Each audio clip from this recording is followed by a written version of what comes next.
모르겠어요. 네, 진짜 몰라서 물어보는 거예요? 예. 왜 그러시죠?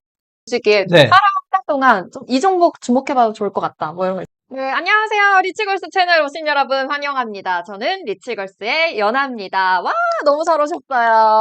어머, 옆에서 같이 박수 쳐주시고 반갑습니다. 저희 네. 리치걸스 채널에 정말 특별한 분을 모셨습니다. 바로 유스탁의 유창희 대표님 어서 오세요. 네, 안녕하십니까. 반갑습니다. 너무 감사해요. 저희 채널에 저를 와주셔서. 불러주셔서 제가 감사드리죠. 저는 리치가 되고 싶어서 아, 네. 운영하고 있거든요. 네. 그래서 오늘 대표님이 좀 많이 전수 좀 해주세요. 아유, 부족한 그 실력인데 열심히 아는 대로 최대한 어, 탈탈 털고 가겠습니다. 대표님 리치신가요? 저는 리치가 아니에요. 저희 와이프가 리치고. 아, 그래요? 그리고 저희가 좀 특별하게 또 대표님 모신 만큼 저희가 어떤 뜻인 줄 아시나요? 리치걸스와 유행업. 어, 저 유가 이 유인가요? 그래서 오늘 대표님과 함께 좀 주식 이야기 이모저모를 나눠보도록 하겠습니다. 일단 첫 번째로 간밤에 미국 증시 이야기 안 할 수 없을 것 같아요. 네. 정말 중요한 이슈가 있었잖아요. 네. FOMC가 금리가 동결됐다. 네. 이야기를 해줬습니다. 지금 보니까 이렇게 중요한 이슈도 있었고 간밤 엔비디아 완전 급등을 했었거든요. 완전 폭등했죠. 네, 16%까지 터치하기도 했었어요. 급등하면서. 네. 그랬는데 우리 시장도 오늘 좀 잘 가려나? 기대했었는데 이게 뭡니까? 약간 그런 말 있잖아요. 커플링으로 인해서 미국 증시 빠지니까 우리도 빠져. 이런 그쵸. 예. 아니 지금 이렇게 잘 갔을 때 우리도 잘 가려나? 했더니 뭐예요? 이건 디커플링은 됐잖아. 디커플링. 네. 그래서 빠질 땐 커플링이라 하더니 네. 그러면은 올랐을 때도 같이 오르는 커플링이어야 되는데 디커플링인 게 좀 너무 아쉽거든요. 왜 그런 건가요? 그게 좀 그런 것 같아요. 그러니까 많은 분들이 말씀하신 것처럼 네. 7월 한 달 조정 나올 때는 미국 증시 조정 나오니까 네. 우리 뭐 커플링이랑 하면서 네. 같이 조정이 나오고 그러니까. 그러면 이제 미국 증시 올라올 때는 같이 커플링이니까 올라가야 네. 되는데 왜 오를 땐 디커플링이냐. 그러니까요. 그동안 미국 한 2년 동안 네. 작년부터 올해까지 한 1년 반 이상 거의 뭐 100% 가까운 상승을 보여줬는데 우리나라는 사실은 작년 저점 2,400포인트 기준으로 치면은 한 20% 남짓? 그나마 이제 코스피고요. 네. 코스닥은 뭐 거의 올라온 게 없었죠. 그래서 맨날 이제 오를 때 왜 디커플링이냐 했는데 오늘 그걸 제대로 보여줬어요. 사실은 말씀하신 것처럼 차트 한번 잠깐 본다라면은 어제 엔비디아가 네. 16% 그러니까 장중에 와. 12% 이상 네. 상승 마감을 했고 네. 그리고 이제 프리마켓까지 포함하면 네. 16% 정도 상승을 그러니까요. 하면서 지금 보여주고 있는데 네. 엔비디아가 이렇게 오르니까 하이닉스, 기대했어요. 네, 하이닉스, 삼성전자 네. 최소한 저는 사실은 삼성전자는 그렇게 안 봤는데 네. 하이닉스 오늘 한 5% 올라주는 거 아닌가 생각을 했는데 좀 안 좋았죠. 그래서 이제 이런 부분들을 조금 얘기를 해본다면 첫 번째는 이제 FOMC 쪽으로 가야 될 것 같아요. 파월이 내용들 본다라면 사실은 이제 금리 동결은 당연히 쉬었어요. 7월 달은 금리 동결이 당연했는데 네. 그 발언들을 본다라면 9월 달에 금리 인하를 우리는 할 거다. 네. 그러니까 말은 그렇게 안 했는데 듣는 사람 입장에서는 금리 인하 할 거야. 라는 것을 확실히 보여줬어요. 거의 한 70%? 80%는 거의 확정되는 거 아니에요? 100%죠. 100%? 100%라는 말을 하긴 뭐하면 99.999%? 저는 그렇게 보고 있습니다. 그래서 이게 좀 달라진 건 뭐냐면 이제 파월의 발언 핵심 내용을 정리해 놓은 건데요. 9월 달 금리 인하 조건은 마련되어 있다. 금리 인하 조건이 마련되어 있다는 얘기는 뭐예요? 언제든지 우리는 금리 인하 할 수 있다라는 거예요. 근데 이제 그래서 이제 기자들이 물어봤죠. 그러면은 오늘도 금리 인하 하지 왜 안 했냐? 7월 달. 예, 그러니까 사실은 금리 인하 얘기를 나눴다. 그러니까 그 회의에서 금리 인하 얘기를 나눴는데 아직까지는 뭐 금리 인하를 지금 당장 하지 말고 조금 더 지켜보자. 밀당하는 건가? 그렇죠, 밀당하는 거죠. 그리고 사실은 어저께 금리 인하는 하지 않는 게 맞았어요. 왜냐하면 다들 9월달 예상하고 있는데 갑자기 7월달에 금리 인하를 딱 해버리면 이거 문제 있는 거 아니야? 할 수 있거든요. 그러니까 항상 이제 그 중앙은행장들은 미리 예고를 합니다. 유럽 22도 마찬가지예요. 라가르 총재가 9월 달에 유럽은행이 금리 인하를 할 때 5월 달부터 이미 우리 금리 인하할 거예요 계속 말을 했거든요. 그리고 6월 달에 금리 인하했어요. BOJ도 우리 금리 인상할 거라는 말은 안 했지만, 네. 우리 금리 인상할 수 있다, 해야 된다라는 뉘앙스를 계속 보여줬거든요. 그러니까 이제 아직 근데 FOMC는 파월 같은 경우는 금리 인하합니다라는 액션을 보여준 적이 없었어요. 지난번 회의까지 데이터 디펜던스, 네. 그러니까 데이터를 보고 네. 계속 결정하겠다 했기 때문에 이번 달에 금리 인하하는 게 아니라 이번 달에는 9월 달에 금리 인하하겠다는 확신을 주고 9월 달에 인하하는 게 좋죠. 그리고 이제 그러면서 또 얘기를 해준 게 물가가 안정적이다. 그리고 이제는 고용에 집중하겠다. 근데 사실 이 얘기는 5월 달부터 말을 했어요. 맞아. 5월 달 기자회견서부터 물가가 중요한 게 아니라 우리는 고용률을 보겠다. 집중해야 된다.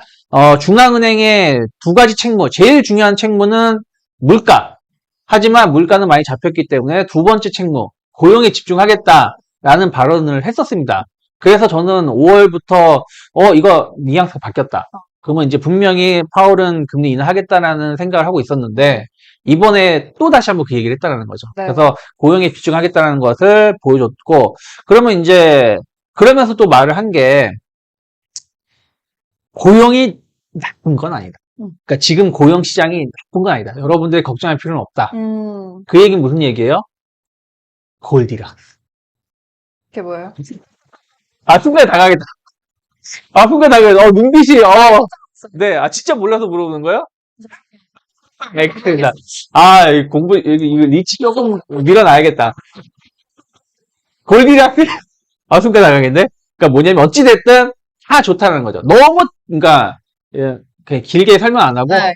너무 뜨겁지도 않고 너무 차갑지도 않다. 어. 경기가 적당하다. 너무 뜨겁게, 너무 과열돼 있으면 경기를 네. 식혀줘야 되거든요. 네, 네. 식혀줘야 되니까 어떻게 했어요? 금리를 올려야 되겠죠. 근데 또 너무 차갑다. 너무 경기가 안 좋아. 그러면 금리를 엄청 내려야 되겠죠. 근데 너무 너무 안 좋다는 거잖아요. 그럼 금리를 내려도 안 좋다는 거야. 그래서 주가가 빠지는 건데, 지금 뭐예요? 너무 뜨겁지도 않고 너무 차갑지도 않다. 딱 좋다, 현재. 그래서, 고용도 나쁘진 않다라고 표현했어요. 그래서 골디락스. 경기는 좋구나. 골디락스. 예, 그래가지고, 주가가 화답을 하면서, 미국 증시가 폭등을 했고요. 네. 그러면서 금리 같은 경우도, 좀 보신다라면은, 이제 이 성명서가 나왔을 때는 네. 약간 매파적인 내용이 있었어요. 그래서 금리가 10년물 지금 제가 화면 캡처한 건데, 네. 그때는 좀 살짝 올랐었어요. 살짝 올랐다가 역시 우리 파월, 그 비둘기 파월이 탁 나와서 내가 정리해주겠다면서 이 말 저 말 쏟아내니까 쭉쭉쭉쭉 빠지면서 4.05, 4.03까지 빠졌어요. 그러면 10년물 금리가 계속 작년부터 4% 이상에서 4.3%, 4.5% 왔다 갔다 하던 것이 네. 지금 4.0%까지 떨어졌다는 얘기는 곧 잘하면 다음 주 정도면 4% 깰 수 있다고 보고 있어요. 그러면 확실히 이제 채권 시장에서 먼저 금리 인하를 좀 반영하는 것이기 때문에 상당히 좋았다 생각을 하고 있습니다. 그럼 이거에 대한 우리나라 시장의 영향도 좀 크지 않을까요? 네. 그런데 이제 반면에 여기서 이제 힘이 좀 빠지죠. 네. 지금까지 목소리 높여 말씀드렸는데 네. 반면 이제 우리나라 증시는 안 좋았죠. 네, 우리나라 증시는 사실 안 좋았다라고 말하기는 좀 그런데 조금은 덜 올라왔었죠. 네, 차트 한번 좀 본다라면은 근데 오늘 코스피 코스닥 그래도 빨간불로 마감했거든요. 그쵸. 마감을 했는데 네. 그래도 다들 만족스럽지 못하죠. 왜냐면 사실은 코스피 0.25% 올랐어요. 미국 차트 보신다라면 미국 나스닥이 어저께 하루만 3.8, 그러니까 이게 이제 시간에까지 포함된 거니까요. 어제 하루만 제가 그냥 현물 차트를 보여드릴게요. 나스닥이 어저께 나스닥 기준으로 말씀드린다면 2.6% 올랐어요. 그리고 S&P 500 같은 경우도 1.58% 올랐습니다. 조금 윗꼬리가 나오긴 했지만 네. 그러면 우리나라 증시도 아무리 못해도 조금은 더 올려주는 게 좋은데 0.25% 마감을 했고 코스닥 같은 경우는 1.3% 상승해서 마감하긴 했는데 코스닥은 어제도 오르지 못했어요. 그래서 많이들 오늘 기대를 좀 많이 했었고 또 아까 보여드린 것처럼 엔비디아가 급등해서 마감을 했는데 왜 반도체는 못 갔느냐? 이게 이제 그저 이제 주식시장 우리 같은 이제 사람들이 하는 얘기가 이럴 때 제일 편한 얘기가 선반영. 어저께 좀 올려주지 않았습니까? 하면서 좀 이제 이런 말을 좀 많이 하는데 그런 것도 좀 있었다 생각하고 있어요. 사실은 삼성전자가 오늘 그 3%가 2.6% 급상승했다가 약보한 마감을 했는데 어저께 사실은 3.5% 올랐어요. 네. 그럼 오늘 장중에 2.5%까지 합치면 거의 6%가 올라온 왔었던 겁니다. 그러면서 약간의 차익선 매물이 나온 거고, 그리고 이제 하이닉스 같은 경우도 보시면은, 오늘 아침에는 갭상승이 3.5% 나왔어요. 네. 그리고 어저께 상승한 게 3%. 그럼 합쳐서 6% 올라왔다가 그냥 반 내려온 거죠. 그러면은 이제 어떻게 보면 약간 어저께 좀 선 반영된 게 있었다라는 부분들이고, 그리고 사실 오늘 시장을 좀 보신다면 이게 자세히 다 안 보일 텐데 반도체는 좀 안 좋았어요. 대형주 네. 종목군인데요. 네. 근데 배터리가 좋았고 또 자동차도 약간 상승폭이 둔화됐지만 그 현대차 2% 가까운 상승 보여줬고, 뭐 에너지 쪽도 화학 쪽도 좀 좋았고요. 네. 그리고 금융주들도 좋았고 조선주도 힘을 내줬고요. 네. 뭐 바이오주들도 이 정도는 나쁘지 않았다 생각 좀 하고 있어요. 그러니까 한마디로 오늘 반도체만 좀 안 좋았던 것이지 전체적인 시장 분위기 나쁘지 않았다. 특히 그러니까요. 중소형주들도 중소형 반도체도 사실은 중간중간 보시면 파란불도 있지만 빨간불도 중간중간 많이 있어요. 그리고 오늘 2차 상승 종목들이 더 많다. 네, 그 2차 전지도 좀 많이 상승을 좀 해줬고, 그리고 그렇게 안 가던 그 로봇주도 오늘 제가 보기에는 오는 걸로 기억하는데 로봇주도 오늘 많이 올랐어요. 그리고 AI 소프트웨어 쪽으로 해가지고 오브제인 상한가를 갔고, 뭐 알체라 뭐 셀바스 AI, 셀바스 AI는 좀 다르지만 뭐 솔트록스 뭐 이런 기업들도 한 3, 4%좀 올라줬죠. 그리고 게임주들도 많이 올라줬고요. 네. 뭐 넥슨 게임즈가 21% 하면서 다른 게임들도 고르게 올랐어요. 그러니까 오늘은 반도체 대형주가 좀 약했지만 그러니까요. 전체적인 분위기는 좋았다. 그래서 우리가 주가 지수만은 본다라면 디커플링이지만 종목을 세부 사항을 본다라면 그래도 커플링 하려고 많이 노력했다. 다른 종목들은 이제 많이 네, 많이 더 노력했다라고 평가를 하고 있습니다. 그래서 만족은 안 돼요. 저도 만족은 안 되지만 그래도 위안거리 그리고 희망을 좀 찾을 수 있었던 하루가 아닌가 생각하고 있습니다. 그래도 8월의 첫날인데 그나마 네, 좀 지난 간밤에 그런 엔비디아의 그 상승에는 네, 미쳤지만 그래도 나머지 종목들이 좀 좋아서 그렇죠. 나쁘진 않았다 이렇게 8월 첫날 첫 걸음은 아쉬웠지만, 예, 반대로 그래도 좀 아쉬웠어요. 예, 아쉬웠지만 그래도 출발은 이 정도면 나쁘지 않았다. 네, 그렇게 보고 있습니다. 좀 하나만 더 네, 물어볼게요. 이제 앞으로 시작이잖아요. 네. 반도체주의 흐름은 어떻게? 네. 반도체주는 저는 약간 바닥 다지기? 네, 그러니까 바닥을 다지면서 완만하게 좀 올라가지 않을까 생각을 좀 하고 있어요. 그럼 이제 올라갈 시그널들이 좀 보이는. 시그널은 일단은 이제 미국 기술주들이 일단 반등에 성공했다는 거. 뭐 어저께 엔비디아만 오른 게 아니라 네, 사실은 뭐 그 필라델피아 반도체가 좋았는데 브로드컴도 어저께 11% 정도 상승을 좀 했고요. 그리고 뭐 마이크론 테크놀로지도 제 기억에 맞으면 7% 정도 상승을 좀 했고요. 뭐 ARM도 한 6% 정도 상승을 했어요. 그리고 또 이런 반도체 테크만 올라간 게 아니라 마이크로소프트는 비록 한 2% 가까운 하락을 했지만 구글이라든지 뭐 호실적 발표한 메타, 뭐 아마존 이런 기업의 주가가 좋았거든요. 네. 그렇기 때문에 저는 좀 반도체 관련돼서는 어느 정도 바닥을 다지는 모습을 보일 수 있는 어떤 희망을 봤다 생각하고 있는데 중요한 거는 네. 기승전 8월 28일. 왜 8월 28일일까요? 줄이는 잘 모르겠네요. 엔비디아가 실적 발표. 아, 그렇군요. 네. 8월 28일 네, 날. 그래서 엔비디아 실적을 발표했는데 네. 안이하게 여기서 조금이라도 미스가 났다. 그래서 엔비디아가 만약에 폭락을 한다. 네. 그러면 이제 일단은 반도체 종목은 일단은 도망가야겠죠. 그러면 기대감들이 있잖아요. 네. 실적 발표하기 전까지는 기대감으로 막 이렇게 오르잖아요. 지금은 오르긴 하는데, 네. 그러니까 급등이 아니라 네. 바닥을 다지면서 완만하게 오른다는. 그래서 제가 아까 말한 것처럼 8월 한 중반까지는 좀 바닥을 다져주면서 좀 약간씩 고점을 저점 높이고 고점 높여가면서 엔비디아가 시저가 빵 터트려주면 거기서 불기둥을 할 거라고 시나리오는 그리고 있지만 항상 이 시나리오가 맞는 경우는 반반이니까 계속 눈치 보기를 봐야겠네요. 체크를 해야 되겠죠. 네. 아까 그리고 살짝 얘기해 주셨는데 네. BOJ 네. 일본은행이 지금 0.25% 소폭 그래도 인상했잖아요. 인상했죠. 네. 그거에 대한 우리나라의 영향이나 좀 그런 게 있을까요? 지금 엔화가 좀 강화가 되기도 했고. 그쵸. 이제 제일 걱정하는 게 그거 같아요. 요즘에 이제 미국 증시에 좀 조정이 나오니까 엔캐리 트레이드가 발생을 해가지고 증시에 안 좋지 않겠냐. 그러니까요. 이런 발언 얘기들인데 이게 사실은 까마귀 날자 배 떨어진다? 이런 것 같아요. 네, 무슨 말이냐면 증시가 조정이 나왔으니까 이유를 찾고 싶은 거죠. 그래서 뭐 항상 하는 얘기. 작년 8, 9월 달 조정 나왔을 때, 5월 1월 달 조정 나왔을 때, 4월 달 조정 나왔을 때 항상 똑같은 레퍼토리가 뭐냐면은 AI 거품이다. 너무 많이 올랐다.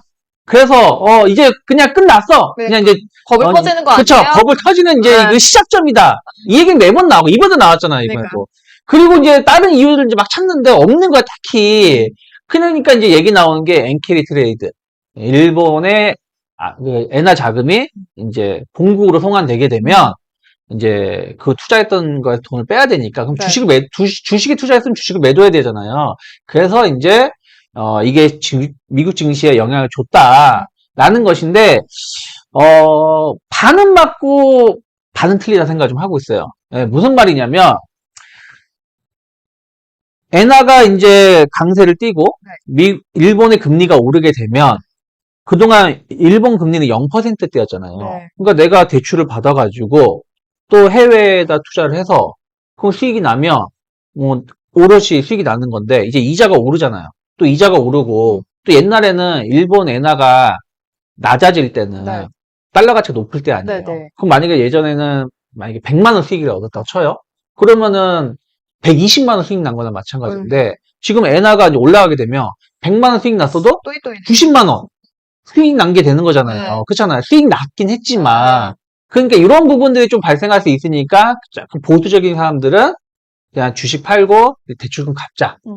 이렇게 하는 게 엔캐리 트레이딩 청산인 건데 예전에는 이제 신흥국들 채권에 많이 투자를 했어요. 그러니까 우리나라라든지 중국이라든지 뭐 브라질, 뭐 멕시코에 투자를 많이 했는데 최근에는 미국 주식 투자를 많이 했기 때문에 이게 청산이 되면서 미국 주식 매도했다고 하는데 엔화가 160엔대에서 150엔대까지 급락을 한 건 맞아요. 차트 잠깐 보여드린다면 또 차트를 봐야지 좀 지루한 게 없어지잖아요.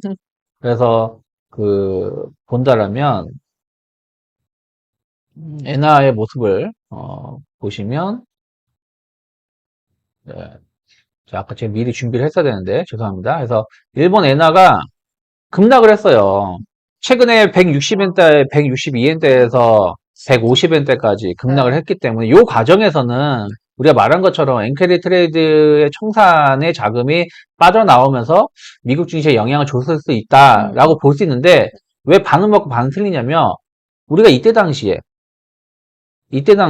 엔화가 약세를 엄청나게 뛸 때 전 세계가 불안해했었거든요. 엔화가 160엔 막 돌파하니까 이거 170엔 간다. 165엔 간다. 1달러다. 그러면은 통화시장 붕괴가 발생할 수 있다. 이런 얘기 했거든요. 근데 지금은 엔화가 이제 안정세를 띄니까 갑자기 엔캐리 트레이딩 청산한다고 하면서 주식시장에 매도가 나온대. 앞뒤가 안 맞는 소리잖아요. 그러니까 제가 보기에는 그냥 하고 싶은 그냥 말 던지는 사람들의 발언들이 일부 있었다 생각을 하고 있고 그리고 물론 이제 갑자기 엔화가 뭐 150엔대에서 갑자기 뭐 100엔대까지 뭐 130엔 뭐 이렇게 갑자기 이렇게 급락을 한다라면 정말 엔캐리 트레이드 청산이 빨리 이루어질 수 있어요.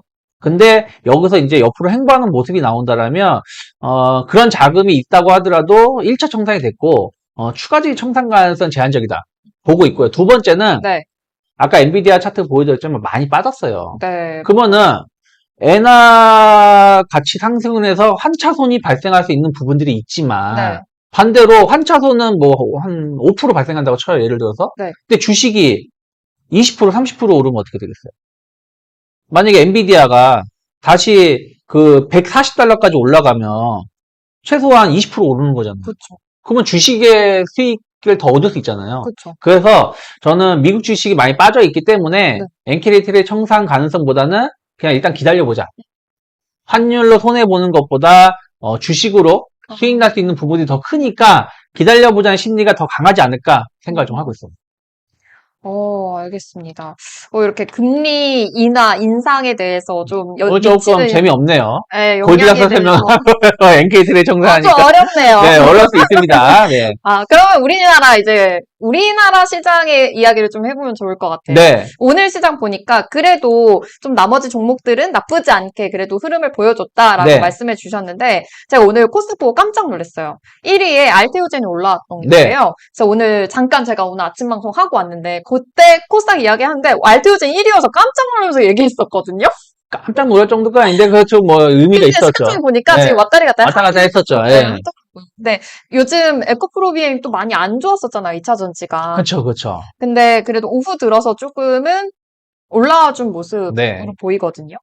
이런 2차 전지 관련해서는 어떻게 생각하시나요? 오늘 그리고 아. 바이오주 쪽이나 뭐 2차 전지 쪽으로 좀 주목을 받았었던 것 같아요. 네, 뭐 말씀하신 것처럼 오늘 조금 이슈가 좀 있었죠. 화면을 네. 좀 보신다라면 알테오젠이 장중에 아침에 이게 화면에 좀 보일지 모르겠네요. 네, 그래서 지금은 2위고요. 네. BM이 1등이에요. 네. 그래서 시가총액 차이는 현재 기준으로 치면 약 한 1조 원 정도 차이가 나요. 지금은 좀 벌어졌네요. 네, 에코프로 BM이 18조, 네. 18조 욕하는 거 아닙니다. 그리고 알테오젠이 16조 9천억. 네. 그래서 한 1조 2천억 정도 차이가 나는데 네. 아침에는 알테오젠이 이제 오르면서 네. 시가총액이 좀 바뀌었었는데 그러고 나서 갑자기 2차 전지가 나를 무시해? 하면서 그러니까 감히 우리를 2차 전지야 하면서 오늘 전체적으로 다 올랐어요. 그래서 에코프로 BM이 2.8%, 그리고 에코프로가 1.4%, 에코프로 머티가 6%, 그리고 포스코홀딩스가 3% 아하. 상승을 하면서 2차 전지가 힘을 내줬습니다. 사실은 오늘 딱히 뉴스가 나온 건 없었어요. 그나마 좋은 뉴스라면 우리나라하고 연관성은 좀 없는데 네. 우버가 네. BYD 전기차 네. 10만 대를 미국을 제외한 다른 국가에 깔겠다, 파겠다 네. 그 소식이 있었어요. 네. 10만 대면 적은 그 차량은 아니거든요. 아니죠. 그래서 그러한 부분들이 뭐 우리나라가 뭐 BYD의 제품을 공급하는 건 아니지만 어찌되었든 이런 렌터 업체나 마찬가지잖아요. 뭐 렌터는 아니지만 우버 같은 경우는 이제 택시 업체이긴 한데 네. 그래서 이렇게 업체들이 전기차로 전화를 빨리 하는구나 하면은 우리나라 전기차도 많이 판매가 되겠지 하면서 조금 움직였던 것 같아요. 첫 번째 그거고 네. 두 번째는 이제 금리 인하. 네. 금리 인하하게 되면 성장주에 대해서 관심이 갈 수밖에 없는 거잖아요. 근데 그동안은 미국이 금리 인하할까 말까 어떤 그 자기의 속마음을 표현을 안 했어. 내가 이 사람한테 오늘 고백할까 말까 이 속마음을 표현 안 했다가 어저께 고백을 한 거야. 사실은 표현한 거랑 마찬가지예요. 이제 꽃 사고 뭐하고 준비랑 이제 일단 그렇죠. 예, 그걸 보여줬어요. 그러다 보니까 성장주들이 힘을 낸 거 아니에요. 그러면서 이제 2차 전지가 좀 우리는 이제 갈 수 있어 하면서 힘을 냈다 생각 좀 하고 있어요. 그래서 저는 사실은 제 방송 보신지 안 보신지 모르겠지만 2차 전지에 대해서 되게 부정적인 사람이에요. 네. 그냥 안티를 몰고 오는 사람인데 8월달 어쨌든 첫날에 이렇게 강하게 올라왔다는 얘기는 조금 8월 한 달만큼은 좀 지켜봐도 네. 혹은 8월 8월 중순까지는 그래도 단기 반등 랠리가 좀 있을 수 있지 않을까 생각을 좀 하고 있어요. 그래서 저는 항상 월초, 분기초, 연초, 반기초에 강했었던 종목 섹터를 먼저 보거든요. 그 종목이 쭉 뻗어나가는 경우가 많아요. 아, 그래요? 네. 그래서 일단은 2차 전지는 우습게 보일 건 아닌 것 같다. 그래서 한 번 정도는 좀 관심을 가질 수 있는 신호가 나왔다 생각하고 있습니다. 지금 들어가기엔 조금 무섭지 않을까? 지금 들어가기에? 왜요? 바닥인데? 한번 차트 한번 보실까요? 그래도 18만 원이 올라가면서. 차트 한번 보신다라면, 그, 그럼 20만 원이 충분히 넘고. 에코프로 보시면, 바닥에 바닥. 완전 바닥이잖아요. 그리고 기술적으로 본다라면, 기술적 분석이 다 맞는 건 아닌데, 요렇게 수렴을 좀, 이렇게 안 보이냐? 얘 이렇게 얇게 돼 있냐? 요렇게 수렴을 해줬잖아요. 삼각 수렴을 좀 해주고, 이제 거기를 돌파를 시도하고 있는 거잖아요. 그러면은 충분히 한 11만 원? 혹은 11만 5천 원까지도 분위기만 탄다라면 올라갈 수 있는. 일단 121선 정도까지는 올라갈 수 있다고 보는 거고, 에코프로 BM 한번 볼까요? 에코프로 BM도 딱 보시면 지금 약간 수렴을 거의 끝자락. 이거는 약간 세기형으로 볼 수 있어요. 요렇게 해가지고 요렇게 해서 세기형으로 좀 볼 수가 있거든요. 그럼 요게 이제 돌파가 이루어지면 세기형은 보통 이렇게 올라가는 패턴이 많거든요. 얘도 121선까지 올려주면 22만 원 정도까지는 불가능한 건 아니다. 예. 그래서 일단 단기 바닥 계속 17만 원은 지켜주려고 하고 있잖아요. 요런 거 본다라면 요 정도 가격은 두려운 가격은 아니지 않나. 예, 손절가를 짧게 놓고 진입해 볼 수 있지 않나 생각하고 있습니다. 8월 투자 전략에 한번 여러분 고민해 보시면 더 좋을 것 같습니다. 그러면 대표님 보시기에 8월 한 달 동안 좀 이 종목 주목해봐도 좋을 것 같다. 뭐 이런 거 있으신가요? 8월 한 달 동안 사실은 이제 전 반도체 계속 좀 보고는 있어요. 그래서 뭐 오늘 비록 성공이 실패했지만 하이닉스 같은 경우도 충분히 좀 기대해 볼 수 있지 않을까. 계속 호재는 있으니까 뭔가. 그렇죠. 네, 호재는 있으니까. 그래서 뭐 추천하는 건 아니지만 하이닉스를 좀 주목하고 있는 게 좀 있고, 그리고 사실 저는 음식료 업종군들도 조금 주목해 볼 만하다 생각을 했어요. 이제 8월 달하고 7월 한 셋째 주, 넷째 주 차이점은 뭐냐면 7월 셋째 주, 넷째 주는 대형 기업이 실적 발표를 해요. 삼성전자, 뭐 하이닉스, 현대차, 뭐 LG전자, 뭐 이런 기업들이 실적 발표한다라면 8월 달부터는 중소형주들이 실적 발표를 해요. 그러면 중소형주, 우리가 뭐 삼양식품, 뭐 대기업 같이 보여도 중형 기업입니다. 소형 기업은, 소기업은 아니고. 그래서 이런 중소형주들이 실적 발표를 하기 때문에 그러한 실적 흐름들이 나올 수 있는 기업들을 보시면 좋죠. 그래서 이제 저는 음식료 업종분들 좀 관심 있게 보고 근데 있고. 진짜 요즘에 미국 수출이 엄청나잖아요. 네. 근데 이제 의외로 6, 7월 달에 주가가 못 갔어요. 에너지를 횡보하고 있기 때문에 충분히 뭐 삼양식품 같은 거라든지 뭐 롯데 웰푸드 같은 경우도 기대해 볼 수 있다 생각하고 있고요. 그리고 또 본다라면은 또 뭐 얘기하려고 내가 까먹었다. K-뷰티? 뷰티 쪽은 조금 안 그래요? 보고 있어요. 이제는 다 갔나요? 다 간 건 아닌데 7월 달에 조금 뒤늦게 좀 움직이기 좀 있었어요. 그래서 기술적 반등이 좀 나왔다 생각을 좀 하고 있고, 일단 지금은 두 개, 하나 제가 까먹었는데 죄송합니다. 갑자기 물어보셔가지고 까먹었는데, 뭐 어쨌든 돼야 된단 말이에요. 리치요. 천천히 도와주세요. 제가 이 얘기 드려야 돼요. 하이닉스 말하면 이 말씀 드리려고 했었어. 중소형주 반도체들이 실적 발표한다는 거죠. 그러니까 그러한 부분들도 주목해 보시고, 좀 반도체를 보더라도 제가 반도체 중소형주요? 네, 그러니까 7월 달까지는 하이닉스 위주로 말씀드렸어요. 좀 대형주 위주로. 근데 8월 달은 약간 중소형주도 좀 볼 수 있다. 네. 근데 만약에 못 간다, 그러면 이제는 반도체에 대해서는 이제 보내줘야 되지 않을까 생각을 하고 있는데, 그건 이제 8월 끝나고 나서 한번 점검해 보면 좋지 않을까 생각하고 있습니다. 8월 말 전략도 함께 해주시기 바랍니다. 그러면 좀 얼마 전에 또 큰 이슈가 있었습니다. 월요일 날이었던 것 같은데 그 하마스 수장이 어저께. 네, 어제였는데 그 하마스 수장이 이란에서 갑자기 피살됐다라는 속보를 봤습니다. 그러면서 석유, 그다음에 조선 관련주들이 엄청 올라서 해군 많이 올랐었거든요. 올랐죠. 그래서 이런 또 유가가 또 상승이 되는 그런 소식까지 들렸는데 좀 이런 관련해서도 좀 자세한 이야기 부탁드려요. 사실은 제가 싹 좋아하는 뉴스는 아니에요. 그러니까 뭐 피격 당했다 뭐 이런 부분들 좋아하는 것도 아니고, 또 이것 때문에 과연 관련된 기업이 얼마나 오를지 잘 모르겠어요. 잘 모르겠는데, 일단은 이제 어저께 하마스 최대 지도자죠.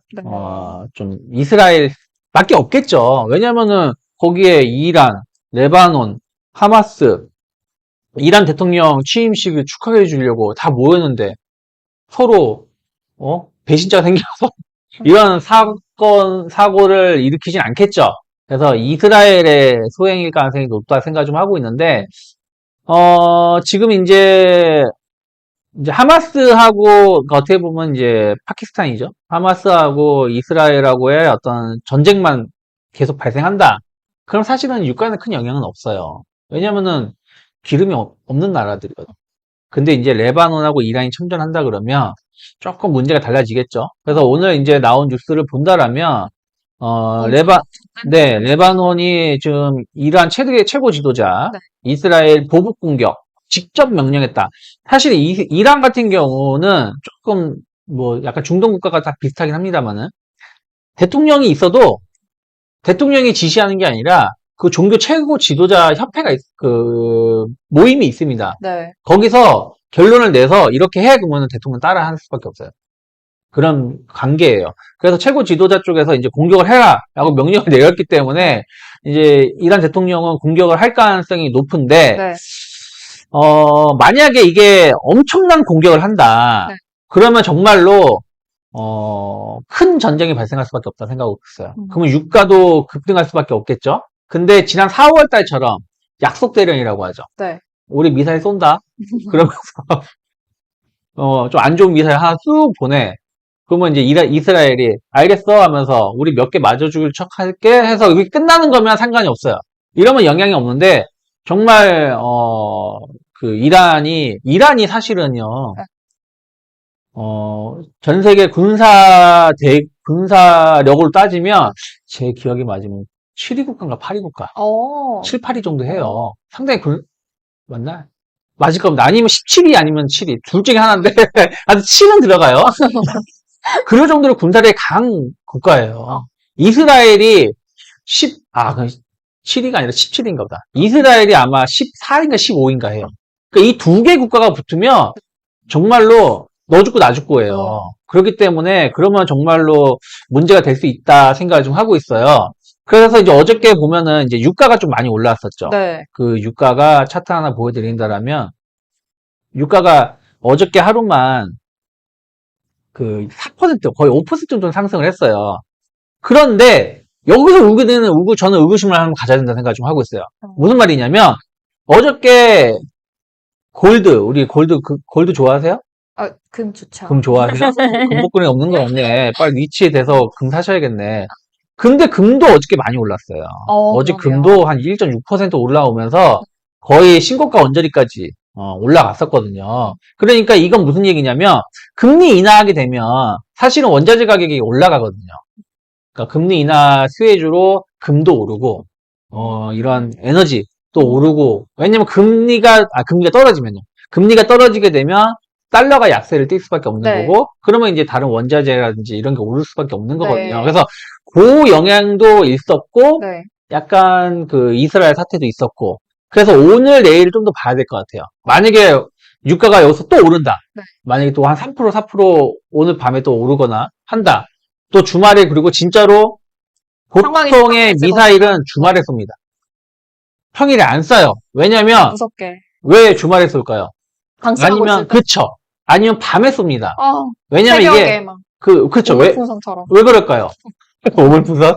왜 그럴까요? 왜냐면 진짜 마음이 아프지만 이래서 전쟁이 싫은 건데 타격을 제일 많이 줄 수 있는 게 그때잖아요. 그쵸. 다 집에 잠자고 있을 때. 맞아요. 그렇기 때문에 주말이나 이제 밤에 공격을 하기 때문에 이번 주말에 만약에 이란이 대규모 공격을 한다라면 진짜로 뭐 다음 주는 이것 자체가 증시에 약간 영향을 미칠 수 있는데 그게 아니다. 그러면은 저는 영향은 좀 없을 거라 보고 있어요. 그래서 일단 오늘 뭐 해운주도 좀 올라오기도 네, 했고 네. 석유 관련된 종목군도 올라왔고 네. 했는데 저는 그래서 아직까지는 이쪽에 대한 어떤 베팅은 조금은 위험할 수 위험할 수도 있다 생각하고 있어요. 그리고 굳이 이런 걸 우리가 돈 벌어야 되나? 그쵸. 돈을 벌더라도 세계가 안정. 그쵸. 아무리 뭐 돈을 벌더라도 뭐 거지처럼 개처럼 벌어서 정수천 쓴다고 하지만 그래도 저는 이런 거에 대해서 뭐 투자를 하는 거는 이건 투자가 아니라 어떻게 보면 투기잖아요. OX 이런 거라서 저는 조금 네. 중립적인 시각을 갖는 게 맞지 않을까 이거에 대한 판단했습니다. 전쟁은 좀 그렇지만, 그럼 이렇게 전쟁, 무기에 대해서 좀 이야기 나누면 또 좋을 것 같아요. 네. 방산주가 또 올랐었잖아요. 오늘 방산주들 좀 올랐어요. 어. 어저께 좀 떨어지고. 어, 근데 어저께 떨어진 거는 이제 정부가 네.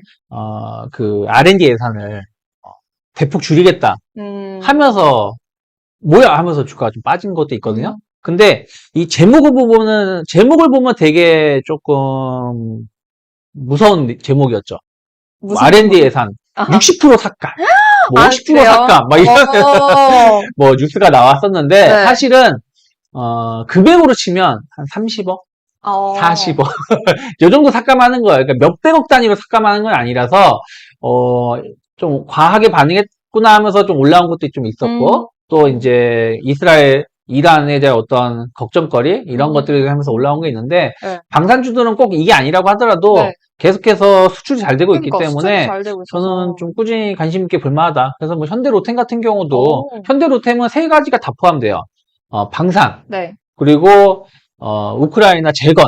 어, 표정이 맞네요. 안 좋네. 아니. 왜 재건이야? 왜 재건이야? 왜 재건이야? 네? 철도. 그쵸. 지하철 안 타고 이제 차 타고 알고 다니지만 있어요. 저는 저는 지하철 타고 다니는데 그 현대 로템 예, 이게 있잖아요. 그리고 이제 현대차 그룹의 해외 공장 지을 때 요것도 현대 로템이 하거든요. 그래서 요 세 가지가 포함되어 있어서 현대 로템은 조금 주목해 볼 만하지 않나 생각하고 있습니다. 하나 에어로스페이스는 어떻게 생각하세요? 하나 에어로스페이스는 좋죠. 좋은데 단점이 이거는 이제 저는 이제 불확실성을 싫어하기 때문에 9월 달에 거래 정지를 해요. 회사 분할을 하거든. 네, 분할해요. 네. 하나 인더스트리얼 솔루션. 오, 어떻게 알지? 알죠. 이거 잘 모르는데 사람들이. 근데 그때 거래 정지를 하게 되면 네. 약간 이제 어떻게 될지 모르잖아. 불확실성. 네, 불확실성이 있어서 저는 지금부터는 조금 중립. 약간씩 파는 게 맞지 않을까. 진짜요? 그리고 이제 그 거래 정지 끝나고 분할했을 때 네. 이제 그때 집중 투자하면 되지 않을까 생각하고 있습니다. 왜냐면 약간- 회사가 딱 나눠지고 나면 누구는 오르고 누구는 떨어지거든요. 네. 그러니까 요거에 대한 어떤 계산하는 게 머리 아프잖아요. 그리고 굳이 거기에 돈을 왜 묻거나 그 사이 따로 열심히 이게 해야지 니치 빨리 되지 이거. 아이고 이거 어떻게? 입지. 네. 저 이게 터치였군요. 예. 요즘 이런 시대잖아요. 아, AI, 반도체. 우리 업사부님이 좋은 거 써놨네. 지금 되게 미국 이야기부터 금리, 금 이야기도 해주시면서 막 전쟁 이야기, 여러 가지 이야기들 많이 했던 네. 것 같아요. 그럼 이제 좀 마지막으로. 네. 오늘 8월 1일이고 첫 거래일인 네. 만큼 이제 8월 한 달 동안의 좀 전략, 좀 요약해서 말씀해 주시면 좋을 것 같아요. 앞에 다 한 것 같은데. 아까 또 하나요? 반도체 소부장 그런 중소기업들 또 보면 좋을 것 같다 이렇게 말씀도 해주셨고 네. 해주셨지만 그래도 뭐 하나 정도 네, 아니, 그러니까 뭐 짧게 그냥 말씀드린다면, 저는 8월 중순까지는, 저 원래 지수 밴드 얘기하는 거 별로 안 좋아하는데, 그냥 2800에서 한 2650 사이로 왔다 갔다 할 것 같아요. 그래서 2800 정도 오면은 좀 일부 리스크 관리하고, 네. 또 빠지면 또 열심히 사는 전략? 그러면서 조금씩 모아가는 전략이 맞지 않을까 생각하고 있고, 모아간다라면 저는 반도체 쪽을 좀 모아갈 것 같아요. 아까도 말씀드렸다시피 하이닉스 이대로 죽어버릴 것인가? 저는 그렇게 생각하고 있지 않습니다. 그래서 또 이제 우리가 대형주 하이닉스, 삼성전자 사실은 제가 방송에 출연했어도 반도체 좋습니다 하면서 그래서 오늘 추천주는 뭐예요? 그러면 다른 거 얘기해. 삼성전자 하이닉스 좋습니다 하면서 또 그래서 오늘 추천주 뭐예요? 그럼 다른 거 얘기해. 이거 얼마 안 오를 것 같으니까. 자신감이 있어서. 그게 아니라 다른 거 중소형주 잘 사면 40% 수익 날 수 있는데 삼성전자 사서 고생해서 10% 먹고 거북이처럼 올라가. 그렇죠. 거북이 올라가니까 그러니까 이제 그렇게 말하는데 지금은 이럴 때 하이닉스 안 사면 언제 사겠어? 이런 생각이 든다라는 거죠. 그래서 일단 하이닉스 위주로 좀 포트를 좀 반도체 못 샀다라면 좀 사보시고 뭐 그러면서 이제 중소형주를 좀 모아가신 전략 전 좋다 생각을 좀 하고 있고요. 중소형주도 하나만 알려주시면. 중소형주 중에 본다라면 저는 뭐 PSK라든지 또 하나 머티리얼즈 같은 거 하나 머티리얼즈 같은 거 차트 한번 잠깐 본다라면 제가 컴퓨터 이거 아직은 좀 익숙하지가 않아서 머티리얼즈 이거 주봉을 보신다라면요 지금 작년부터 2023년부터 지금까지예요. 네. 그러면 이게 고르게 상승하다가 완만하게 상승과 하락을 반복하다가 네, 갑자기. 이렇게 올라왔어요. 올라오다가 쑥 떨어졌죠.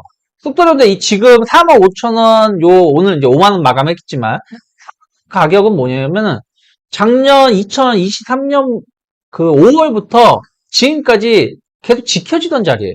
아, 계속 이 자리는 조정이 나오더라도 지켜지고 올라가던 자리라는 거죠. 그럼 이 자리에서는 바로 무너진다라기보다는 최소한 반등은 줄 수 있다 생각하고 있어요. 그리고 하나머티리얼즈는 영업이익률이 좋은 회사예요. 아. 20% 이상 영업이익률이 나오는 회사예요. 그래서 네. 이번 2분기도 한 2,700억 정도 매출, 영업이익이 한 520억 내외 오. 예상하고 있거든요. 네. 그러면 안정적인 매출 영업이익이 나오고 있는 회사고, 또 어저께 바이든이 네. 이번에 민주당 대선 전략이 좀 바뀐 것 같아요.